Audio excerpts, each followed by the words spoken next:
Hey guys, it's me again, your Triple M TV, and back again with my another mini vlog.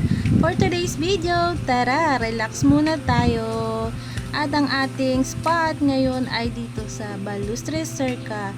Dito rin nga pala ako nagtatrabaho. Ang Balustres Circa ay owned by Miss Susan Enriquez. Yes, ang nag-iisang Susan Enriquez. Kay Susan tayo. Charot. Ayun, totoo po si Miss Susan Enriquez po ang may-ari nitong Balustres Circa. Ang napakagandang farm and resort. Talaga pong literal yung pagka-farm and resort niya kasi napakadaming halaman, ang daming puno, ang daming prutas na makikita nyo dito at yung kanilang nagagandahang cabin. Yun naman talaga eh. At nga pala guys, meron din nga pala dyang jacuzzi kapag gusto nyo. And meron po ditong bonfire area. Tapos yung kanilang glass house is mayroong sariling dipping pool. Yes naman, ginalingan talaga ni Miss Susan. Yan, ganyan nga po pala guys yung reference ng room ng mga cabin na makikita nyo kapag nagpunta kayo dito sa Balustres Circa. At ang location nga po pala nito ay dito lang yan sa Mahabang Kahoy Circa, Indang, Cavite.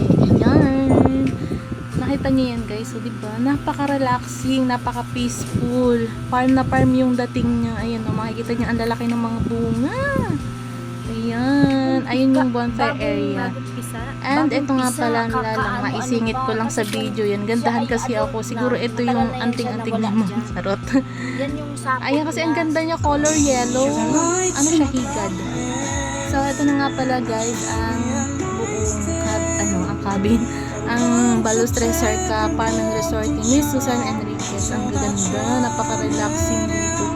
Pag nga nagtatrabaho ko dito, hindi ko na-feel yung pagod kasi mas na-appreciate ko yung ganda niya. Ayan. At lahat na po nakikita niyo dyan pag nag-rent. Ito naman yung view niya kapag gabi, diba napaka-ganda?